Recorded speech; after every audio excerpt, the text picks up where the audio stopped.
Ever wondered how the famous Blue Stilton cheese is made? It all begins with fresh milk from some of the finest cows in the UK. But did you know that only a few select creameries are allowed to make this iconic cheese? In this video, we'll take you step by step through the incredible journey of one of the most beloved cheeses in the world. From the milking process to the blue-veined masterpiece that's aged to perfection. Let's see what it takes to create this legendary cheese. Get ready to have your taste buds tantalized by the king of cheese in the UK. Blue Stilton isn't just cheese, it's a British legend. Way back in the 18th century, in the charming village of Stilton, Cambridgeshire, the brilliant Mary Ann Brailsford concocted this masterpiece. And my friend, is it famous? Stilton is far and away the UK's most popular blue cheese, with over 1 million cheeses made per year. Only 6 licensed creameries, nestled in the heart of Derbyshire, Leicestershire, and Nottinghamshire, can craft this glorious cheese. And when the holidays roll around in the UK, the Stilton is definitely a festive favorite. And get this, the largest Stilton ever made weighed over a staggering 3,300 pounds. Before we get to enjoy the rich, creamy taste of Blue Stilton cheese, everything starts with taking great care of the cows. High-quality Blue Stilton is traditionally made using milk from British Friesian or Holstein Friesian cows, known for their consistent milk yield and rich butterfat content, perfect for cheese making. These cows aren't just kept in sterile barns all day either. They're often raised in modern, well-managed farms that combine indoor care with access to lush, open pastures, allowing them to graze freely and live healthier, more natural lives.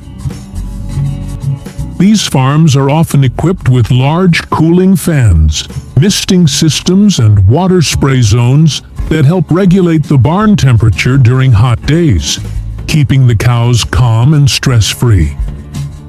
Well, let me tell you, these cows are treated like the VIPs of the dairy world.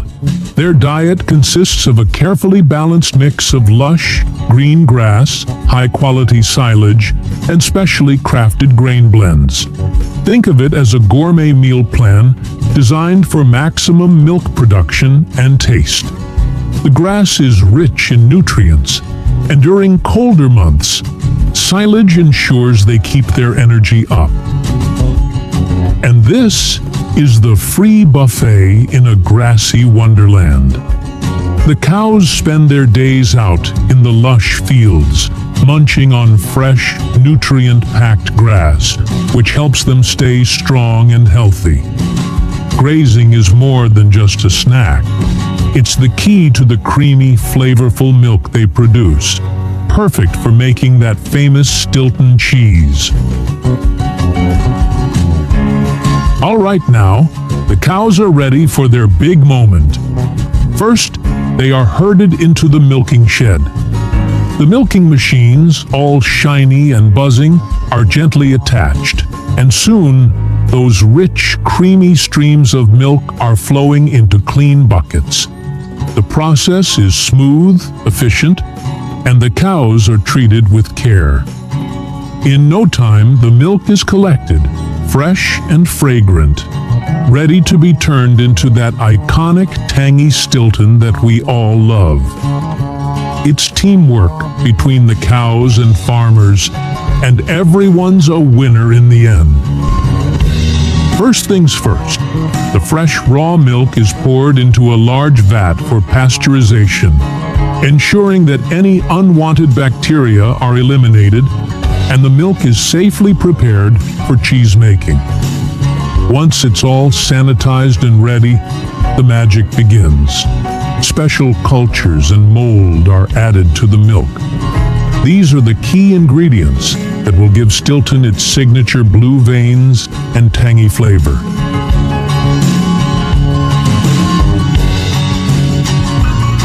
Next up, once the milk has started to curdle and form solid curds, it's time to give them a little stir.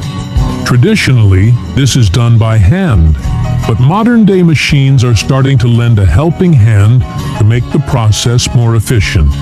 The curds need to be gently stirred and cut to achieve the perfect texture. Nothing too firm, but just right for that creamy Stilton finish. After the milk has curdled, the curds are cut into small pieces using a curd knife or cutter. This helps them release more whey and achieve the right texture. Once cut, the curds are gently stirred to prevent them from clumping together, ensuring they remain even-sized. Traditionally, this is done by hand, but modern machines are often used for efficiency. The stirring continues until the curds firm up slightly, but still retain a soft, creamy texture. Once the curds have been stirred and cut, they're transferred from the vat to a draining table. This is where the excess whey is drained off, leaving behind the solid curds that will become the heart of the cheese. After that, it's time to chop up the curds into smaller pieces, ensuring they have a uniform size. An amount of salt is then mixed in, helping with flavor and preservation.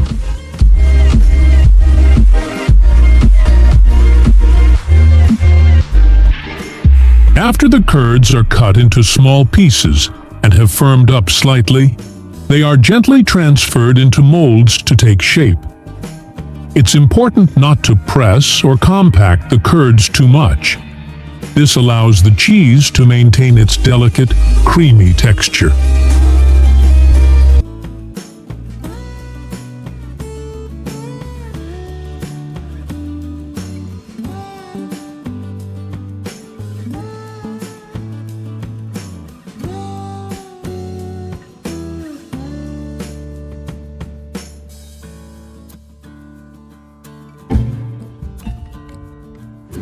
Sea salt is made through a completely natural process.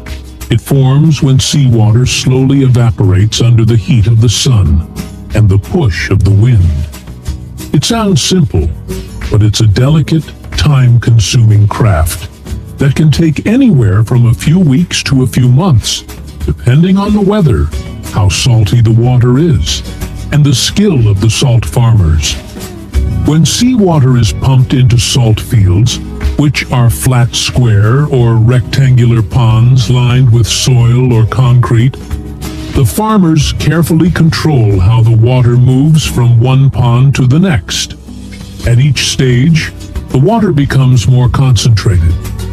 Eventually, when it reaches saturation, the salt starts to crystallize into tiny white grains and slowly settles at the bottom of the pond. Before each salt season begins, they carefully prepare the fields, leveling the surface and strengthening the banks to prevent leaks and hold the water in place. During the entire process, controlling water levels and wind flow is absolutely key. If the water evaporates too fast or too slow, the quality of the salt can be ruined.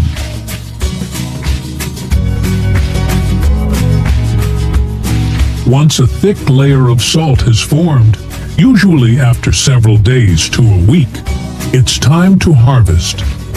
Farmers use traditional tools like wooden rakes, or sometimes machines, to gently gather the salt without mixing in dirt. The salt is then piled up into white mounds to dry under the sun.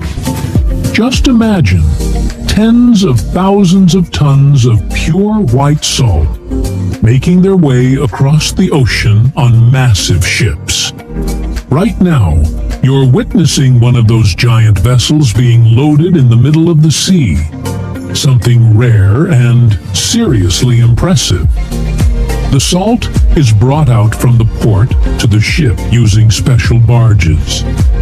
What's really cool is that these barges are thoroughly cleaned and coated with lime to make sure not a single speck of coal dust from the port can mess with the quality of this premium-grade salt. At the offshore loading point, a skilled crew handles the transfer directly from the barges to the ship. They use cranes and loading chutes to get the salt into the ship's holds quickly and safely.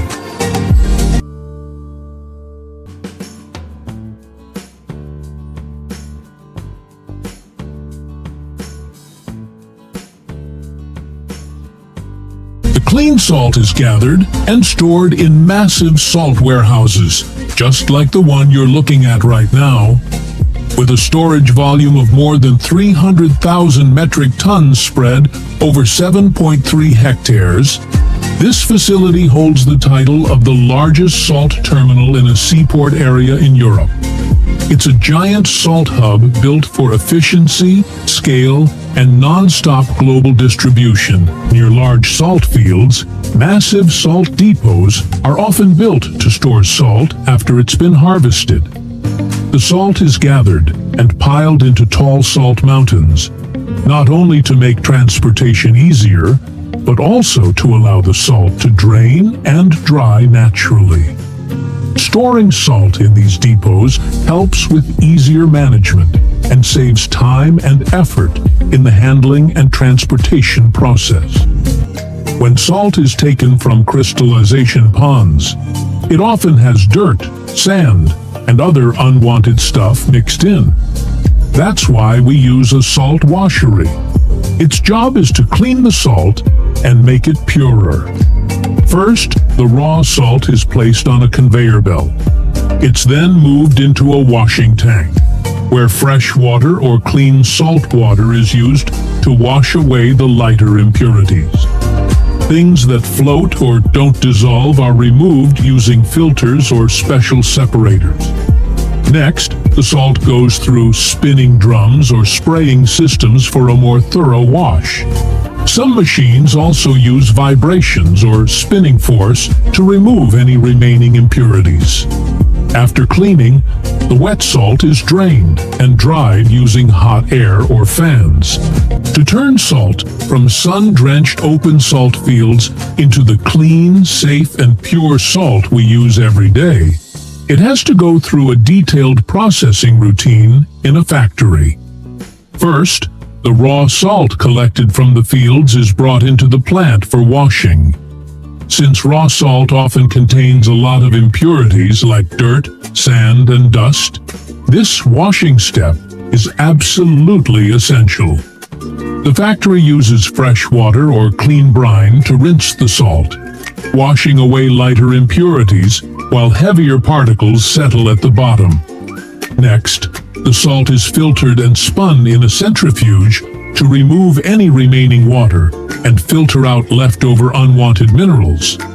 Then comes the drying stage. At this point, the salt is still damp, so it's dried using hot air or forced ventilation. This process removes all moisture, preventing the salt from becoming soggy or clumping during storage. Once dry, the salt is crushed and graded, from coarse grains to fine salt, depending on how it will be used. A particularly important step in today's process is iodine fortification. Iodine is a crucial mineral that helps prevent goiter and other health issues, and the amount added must be carefully measured to meet food safety standards.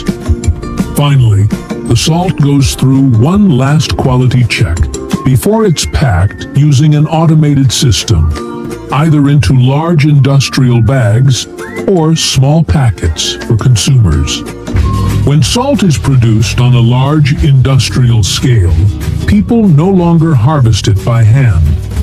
Instead, they use salt harvesting machines, which can be either fully automatic or semi-automatic. These machines are super convenient. They gather the salt, do a basic filtering of impurities, and load it straight onto trucks, all in one continuous process. But here's the thing. Machines can't be used just anywhere. They only work well in large industrial salt fields, where the surface is extremely flat, sturdy, and spacious, kind of like a runway at an airport. That way, the machines can run smoothly without issues. Now, the cheese is carefully removed from the molds, revealing the beautifully shaped Stilton. At this point, the edges might be a bit rough or uneven, so a palette knife is used to smooth out the surface. The knife gently sculpts the cheese, ensuring a nice, even finish. After the cheeses are unmolded and smoothed, they are placed on racks in the aging or maturing room, where they'll rest and develop their flavor. This room is cool and humid, creating the perfect environment for Stilton to mature. After around 3 to 4 weeks, the next important step comes. The cheeses are taken to be pierced with long needles, also known as piercing. This allows air to enter the cheese, which is essential for the growth of the blue mold. The big needles create tiny holes that encourage the mold to spread inside the cheese, forming those characteristic blue veins. While this is happening, the cheeses are also turned regularly to ensure even aging and to help the mold grow evenly on all sides. After the Stilton cheese has been pierced and turned regularly for about 6 to 8 weeks, cheesemakers begin checking it using a special tool called a tangy cheese trier. This long, hollow instrument is carefully inserted into the cheese to extract a small sample. By inspecting this sample, they can assess the cheese's texture, moisture content, and development of the blue mold. When the Blue Stilton is ready, it has a firm yet creamy texture, with a crumbly interior that breaks apart slightly when cut. The blue mold will have spread throughout the cheese, creating beautiful blue-green veins that add to its visual appeal. Blue Stilton cheese is a famous British delicacy known for its bold, tangy flavor and creamy, crumbly texture. Its distinctive blue veins come from the Penicillium roqueforti mold, giving it a sharp, yet slightly sweet taste. Often called the King of English cheeses, Stilton is loved in the UK and around the world. It's versatile in cooking, perfect on cheese boards, paired with fruits and crackers, or crumbled into salads. Stilton is also great in soups, sauces, and pasta dishes, adding a rich, savory touch. For pairing, it goes wonderfully with full-bodied red wines. Life itself depends on salt. And from ancient times, humans have gone to extraordinary lengths to obtain it. More than just a seasoning, salt was essential for preserving food, healing the sick, and even performing sacred rituals. Its value made it a powerful trade commodity that shaped entire civilizations. In this video, we'll take you on a journey to see how this timeless mineral is harvested and processed today, from sun-soaked salt fields to high-tech factories, revealing the fascinating story behind every grain of salt.